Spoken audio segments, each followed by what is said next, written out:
reiterate is we saw Bitcoin take off from 19,000 to 30,000 when the regional bank crisis was in full force in March, April.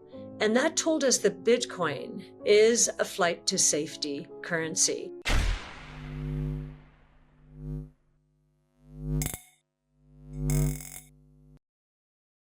Today we have Cathie Wood, the founder and CEO of ARK Invest, share her profound insights on the world of Bitcoin and its impact on the financial landscape.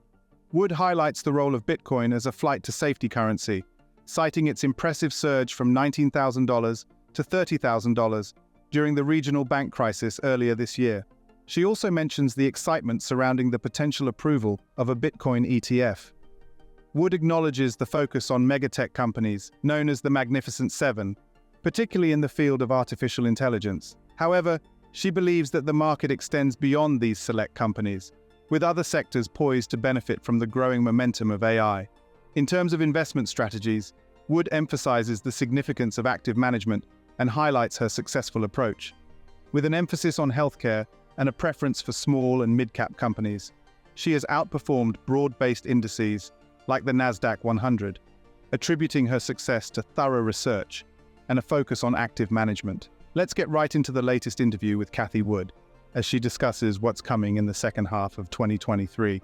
Don't forget to hit the like button and subscribe if you enjoy the content we do here on this channel. Let's get right into the video. Bitcoin, sort of the harbinger for crypto, up 10%, good month. And of course, there is the speculation about a potential approval of a Bitcoin ETF. That got people excited. But the other thing we'd like to reiterate is we saw Bitcoin take off from 19,000 to 30,000 when the regional bank crisis was in full force in March, April. And that told us that Bitcoin is a flight to safety currency.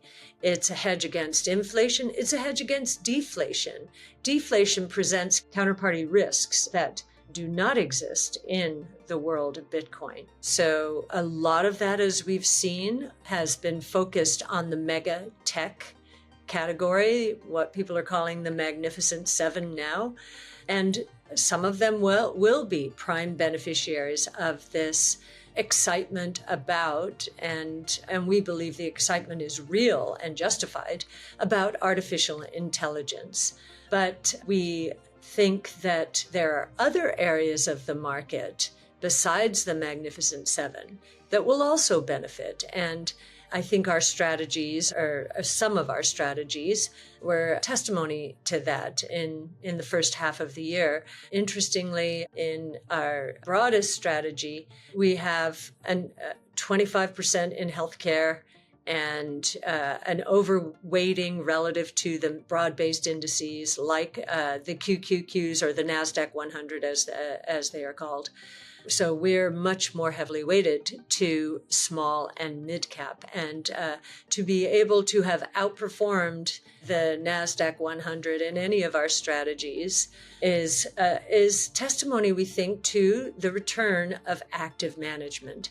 There are investors out there who do not religiously depend on the broad-based indices, but are doing their homework and are saying and asking the question, who is really going to benefit from this massive shift towards artificial intelligence, which is gaining so much momentum because AI training costs are dropping 70% per year. And they're coming up with good answers, we would say. This is what we do all the time. And it's nice to have the company again, if I might say.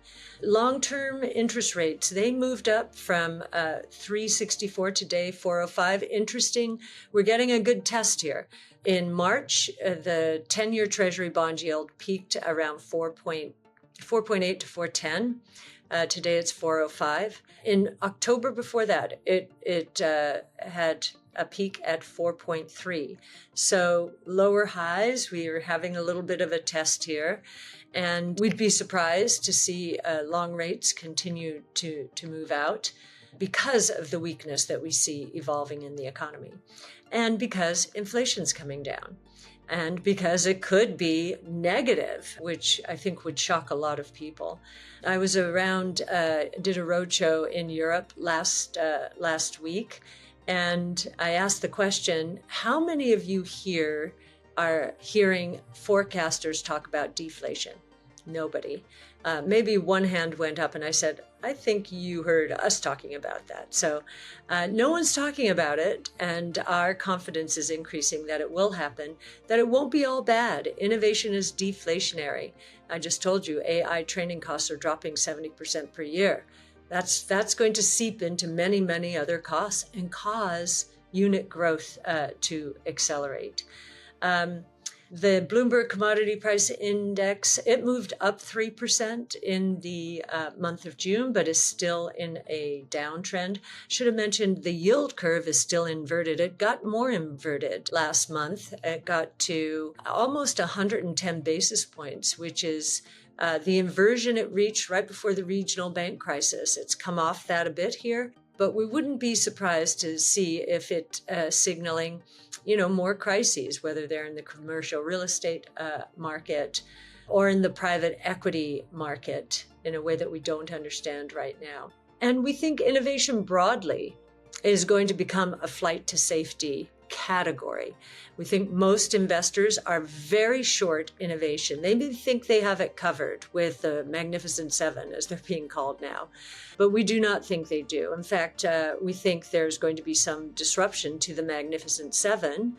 We've mentioned ChatGPT as a real risk to search and Google's entire model. And there are other risks in the what used to be called FANGs, or now the Magnificent Seven, some of which is even competition for the AI chip world.